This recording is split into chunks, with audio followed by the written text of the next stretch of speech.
I've become obsessed with asking myself of what my standards are. Standards are the most important thing. What is your standard for everything you do, from the way you look, the way you take care of yourself, the things you eat, your business, the way you, it's not even about just doing things, do you do them to the best of your ability? Yeah. And I think this starts in the gym, because if you think about it, let's say, for example, we're doing 10 reps of this, yeah, and you're skipping 9 reps, okay?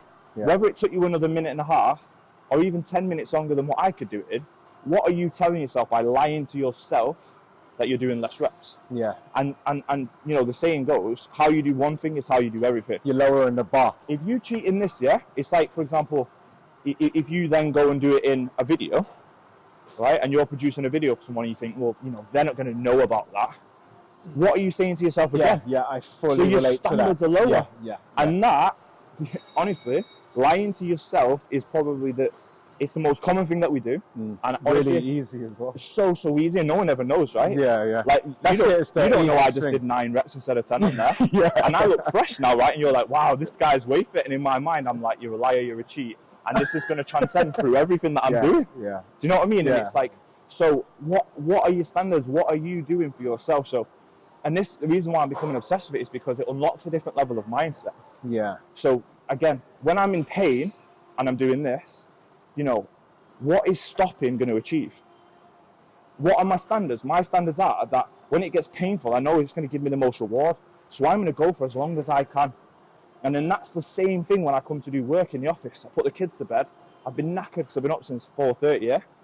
What are my standards? Am I going to give in and go, you know what, I just want a glass of wine and sit in front of Netflix? Or am I going to go in the office and do something that's going to elevate me? Yeah. And that's what I do, because I ask myself that question, what are your standards? Yeah. You know, when you wake up tomorrow, are you going to be glad that you did this work, or are you going to be glad that you sat in front of Netflix? You know the answer to that for most people, man. But it's about, like you said, setting that standard. It is setting the standard, but then, like I said to you, it's like when you've got that that negative mindset, you've not got those standards. You ask someone what their standards are, they won't know. And you know, and I get it. Like, this is something that I've, you know, really kind of started to work on. So there's no judgment. Yeah. But I ask people, and they don't know. So I how think can you adhere that to a you standard? never really ask yourself, though, is it? Exactly. I think maybe you have to be under the right conditions. Like, for example, if you are beginning training and wanting to sort of elevate yourself and change your physique or change your lifestyle, you know, those are the questions you've got to kind of ask yourself to begin with. And if you don't know them, then maybe training could assist you in getting to that answer. Do you know what I mean? Yeah.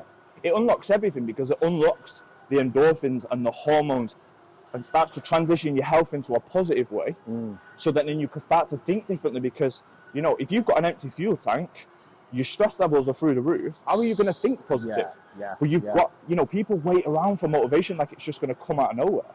It's not going to come from anywhere. Yeah. It's going to come from you making a change, having a workout, and doing that workout to a standard. I don't care if you took 10 minutes longer than me. I'll wait around. As long as when you leave this workout, you're thinking, do you know what? My God, that was hard, but I pushed myself. Yeah. Rather than, you know, stopping and thinking, oh, I feel a bit embarrassed, or just lie or do whatever.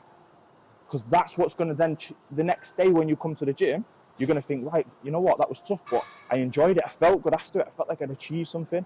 And then that just unlocks one next level of the mindset. It's interesting because now you're making me think about the scenarios that, you know, I might have been in the past, you know, when it comes down to kind of like cutting corners.